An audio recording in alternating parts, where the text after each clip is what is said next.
Good morning আর রাধে রাধে বন্ধুরা, সবাই কেমন আছো? আশা করি খুব ভালো আছে। তো ভাবছো সকালবেলা উঠেই দিদি কেন এই ঘর পোছার ভিডিও দিচ্ছে। তো তোমরা তো জানোই, মানে হাউস ওয়াইফদের প্রথমে ঘুম থেকে উঠে একটাই ডিউটি থাকে, সেটা হচ্ছে ঘর পোছা, ঘর ঝাড় ধোয়া, বাসন মাজা, মানে অনেক রকম কিছু। তো আজকের ব্লগটা হচ্ছে গিয়ে নতুন আর একটা ব্লগ। তো কী ব্লগ তোমাদের কথা বলতে বলতে তোমাদের কাজ করতে করতে বলছি। তো দেখতেই পাচ্ছ এখন সকাল 6টা বাজে। আমি উঠেই সিঁড়ি ঘরদোর সব পুছে নিচ্ছি ঝাঁটফাট দিয়ে ভালো করে, কারণ আজকে আমার দেওরের মানে আইবুড়ো ভাত, আর কালকে বিয়ে। তো আজকে মায়ের কাছে খাবে। তো আমাদেরও মানে মায়ের কাছে আইবুড়ো ভাত খাওয়ারও একটা নিয়ম আছে।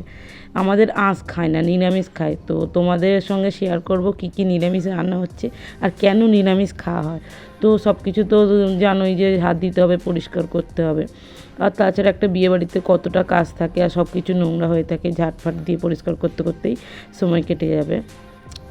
তো নিরামিষ কেন খায়? নিরামিষ খায় একটাই কারণে, কারণ মায়ের কাছে মানে আঁশ খেতে নেই। আঁশ খেলে কি অমঙ্গল না কি হয়, যা হোক আমাদের এখানে একটা নিয়ম আছে, যার কারণে। তো আমি ঘর পোছা হয়ে গেছে, এবারে আমি স্নানটা করা নিয়েছি।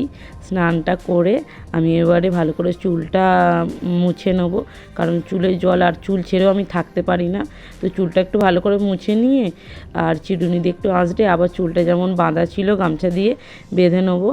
তো তারপরে আমি একটুখানি তিলক ধারণ করে নেবো। তো তোমরা জানোই, কারণ আমি ভগবানের একটা দাস, আর তাছাড়া আমাকে তিলক ধারণ করতে খুব ভালো লাগে, যেন মুখের সৌন্দর্য বেড়ে যায়। আর এই তিলক ধারণ করলে যেন মনে হয় আমরা একটা গাড়ি, আর এই তিলকটা হচ্ছে আমাদের একটা গাড়ির স্টিয়ারিং, মানে কোনো অন্য দিকে যেতে দেবে না।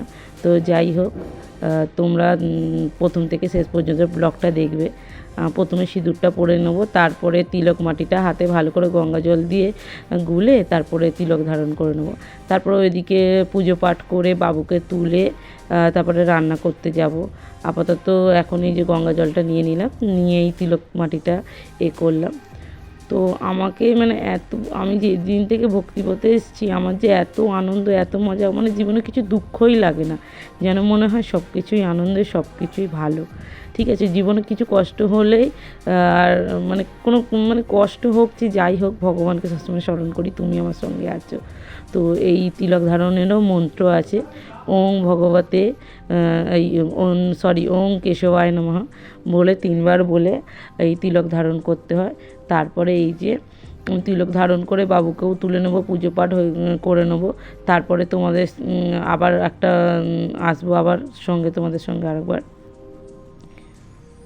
তো কালকে বিয়ে, তো তোমরাই জানো বিয়ে বাড়ি, একটা বিয়ে বাড়িতে মানে কত দায়িত্ব থাকে।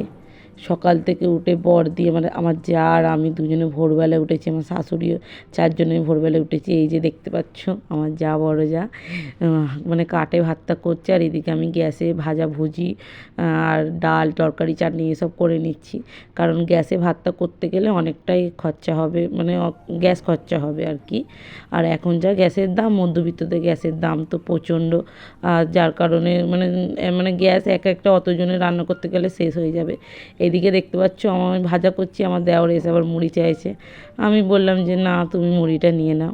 তারপরে রান্না করতে করতে দেখি ও বাবা, ওপরে প্যান্ডেলের লোক চলে এসছে। তো আমাদের ছাদে অনেকটা জায়গা, বাইরে কোনো অনুষ্ঠানের জন্য কোনো ঘর ভাড়া নিতেই হয় না, দেখতেই পাচ্ছ কতটা বড় ছাদ।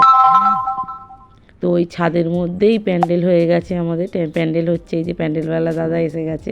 আমাদের যত কাজ এই দাদারাই করে প্যান্ডেলের। তো প্যান্ডেল ততক্ষণ হচ্ছে, কালকে এতক্ষণে আলো ঝলমল করছে, মানে খুব আনন্দ। আর তাছাড়া আমাদের তত্ত্ব সাজানো হয়ে গেছে। এদিকে নিচে নেমে এসে দেখি ও বাবা, ছেলে বিয়ের 2-3 দিন আগে ফেসিয়াল করে, ও বিয়ের এখন ফেসিয়াল করেছে। তো যাই হোক, তারপরে স্নান করে এই যে আইবুড়ো ভাত খেতে বসে গেছে।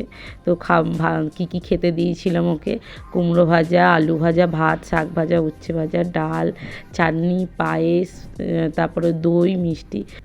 আমার ভিডিওটা যদি ভালো লাগে তোমাদের, প্লিজ আমার চ্যানেলটিকে সাবস্ক্রাইব করো, লাইক করো, শেয়ার করো। এখনকার মতো রাধে রাধে।